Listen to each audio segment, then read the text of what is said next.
You're probably sitting within 10 feet of something that used to silently wipe out entire families. We worry about microplastics today, but historically people were willingly stuffing their walls, drinking water, and even their clocks with some of the deadliest substances on Earth. And the scariest part, depending on when your house was built, some of these things might still be hiding in your home right now. Chapter 1. It's in the water. The ancient Romans knew how to live. Some of their villas had heating, running water, plumbing, and many other things most Europeans from the 18th century could only dream about. But it all came at a cost. Yeah, you have to be rich to enjoy the life like mine here. Not what I meant, but you had to be quite wealthy to have it. This guy, for example, is a Roman prefect. Right. In his villa, he has access to the comforts of civilization. Because, you know, he's rich. Right as rain. But there is a hidden cost to it as well. Righto. He's about to drink poisoned water. What? Who poisoned it? Well, the people responsible for the governmental construction here, so to some degree, you. Wait, if I'd poisoned my own water, I'd remember it, wouldn't I? You see, the water to his home comes from the mountains, via the aqueduct and through pipes. The pipes were made of lead, which is extremely toxic. Now, here's some fun symptoms of lead poisoning. Abdominal pain, vomiting, diarrhea. That's just like any other food poisoning, nothing serious. Memory loss, hallucinations, bone or tooth loss, and lowered intelligence. Enough. And it's not like people didn't know about it back in the day. They did. So why did we use it anyway? Because lead is easy to shape, it's corrosion resistant, but most importantly, it's cheap. Perfect combo for pipes. I'm sure there is nothing to worry about. There is even a Roman lead poisoning theory, though historians still argue about it. The idea is that chronic lead exposure affected cognitive function and decision-making among the Roman elite, contributing to the fall of the Roman Empire. Lead might have really lowered their IQ, because they used it everywhere. I don't know what you're talking about. My IQ is exactly as it was when I was born. Exactly. Actually, even the word plumber comes from the Latin plumbum, meaning lead. But don't think that only the ancient Romans used lead pipes. The US, for example, prohibited lead in the new plumbing only in 1986. New plumbing. What about the old plumbing? Well, according to Earth Justice, in the US, nearly 22 million people across all 50 states still drink water that runs through lead pipes. America finally secured massive funding to rip out every last lead pipe in the country. But before they had a chance to start doing it, this guy came along. I looked at the pipes, I looked at the lead. Everyone says lead is bad. But you know, some people say it adds a certain strength. Very heavy metal, very strong. But these radical environmentalists, they want to spend trillions and trillions of dollars, money we don't have, by the way, on some pipes. They say, sir, we need the pipes without lead. I say no. But I said, excuse me, we have a ballroom problem. Have you seen the White House ballroom lately? It's missing. A total disaster. fortunately, in the end, due to public pressure, they left the program be.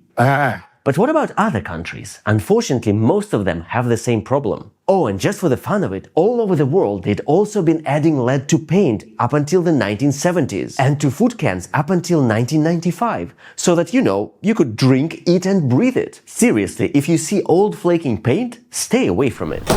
Chapter 2. 100% natural, 100% deadly. There is this white mineral, all natural. You just dig it out of the ground, and it's so useful. You can make cloth out of it, you can make flooring, tiles, and even cement. And it doesn't burn, like you can make paper out of it and it wouldn't burn. Ask the Vatican, they used it. But this is Finland, 4,000 years ago.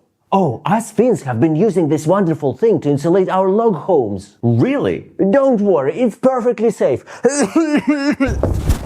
You okay, mate? Not to worry, it's just asbestosis, a chronic lung disease caused by inhaling asbestos. Or cancer, could be cancer, because asbestos causes cancer too. I'm just gonna lie here for a while. Are you sure? Yeah. Yeah, it turns out asbestos, this magical mineral I've been talking about, is very toxic. But wait, this is just the beginning. The real rediscovery of this mineral happened later, with its use peaking around the 1950s. Soon enough, doctors started noticing the connection between the asbestos and cancer. But it was just so useful. It didn't burn, it was stronger than steel, and you could make almost anything out of it. No wonder it ended up everywhere. Isn't it wonderful? A brand new home, made only with the best materials. Asbestos tiles, asbestos flooring, asbestos insulation, and just to be sure, an asbestos roof. Fortunately, we're talking about the 50s. Nowadays, we of course know the dangers of asbestos. So naturally, chrysotile asbestos was banned in the US in 2024? Wait, how is this possible? Asbestos is still mined in Brazil, China, Kazakhstan and Russia. In 2025, the global asbestos market was valued at $1.1 billion and it's still expected to keep growing. Oh, and if your home was built before the 1990s, chances are this thing is hiding there somewhere.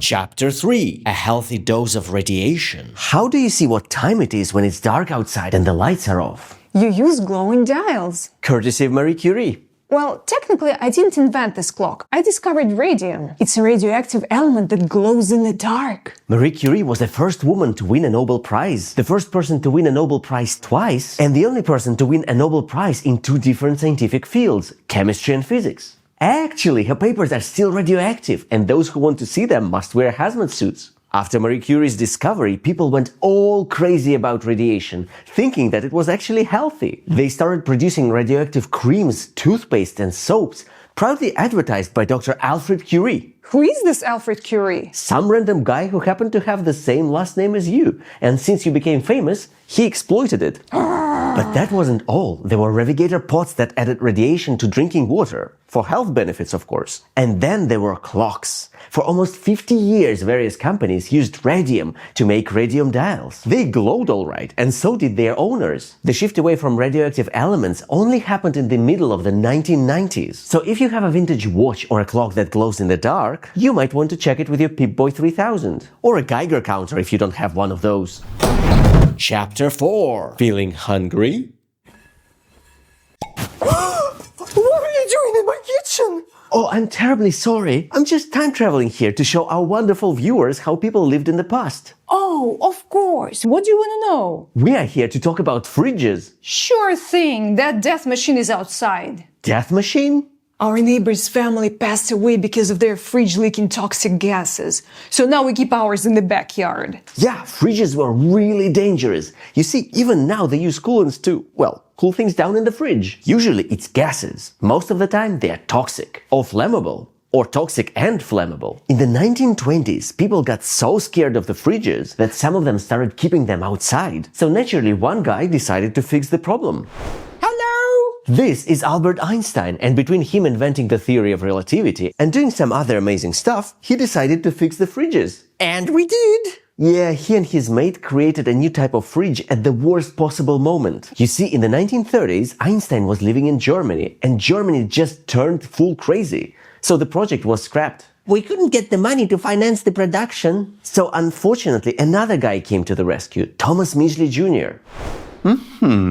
So it's a good thing that his fridges are totally safe. Totally. Sorry? So what coolant are you using? Freon? This gas is the #1 reason for holes in the ozone layer. His fridges could have destroyed us all by eliminating the only protection Earth has against solar radiation. Fortunately, scientists discovered it, and modern fridges use other coolants nowadays. But as for Midgley Jr., oh boy, we're gonna make a whole video about it because he was a catastrophe magnet. I beg your pardon? Yeah, his inventions almost destroyed all life on Earth twice. Subscribe so you don't miss it. Fortunately, now fridges are much better, so if you have a modern one, you're probably safe.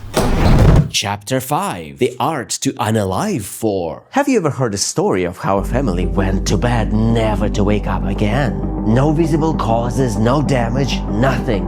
Sounds fake, right? Except it really happened on multiple occasions. What was the reason? Ghosts? Aliens? Let's talk to Carl Schilly. What are you up to? Oh, I'm working on something truly amazing, a new color pigment. You see, we have red, blue, even yellow, but bright green color is hard to make. Really? So what are you planning to use? Well, I was thinking that bright red pigment comes from crushed insects. Okay. And blue comes from indigo flowers. Right, nice and safe. So naturally, for the green, I'm going to use the most toxic element on Earth, arsenic. What? Oh, look, it's such a bright green color. We're gonna use it in clothes, toys, and most importantly, wallpaper. And that's what happened. Obviously, leaking this paint was a bad idea. But the paint didn't just stay on the walls. It flaked off. Add a little heat or moisture and the wallpaper would sweat toxic vapors into the room. By the mid-1800s, entire families were falling ill or passing away. It was not until the late 1860s that doctors realized what caused it. Living is dangerous, but living without bright green is impossible. Fortunately, things are better now. Or are they? Yes, they are. If you enjoyed this, you won't want to miss our deep dive into the music piracy wars. Did Spotify use pirated music in the beginning? How did Music on Bones fight dictatorship? And why did some musicians support piracy? Hope to see you there!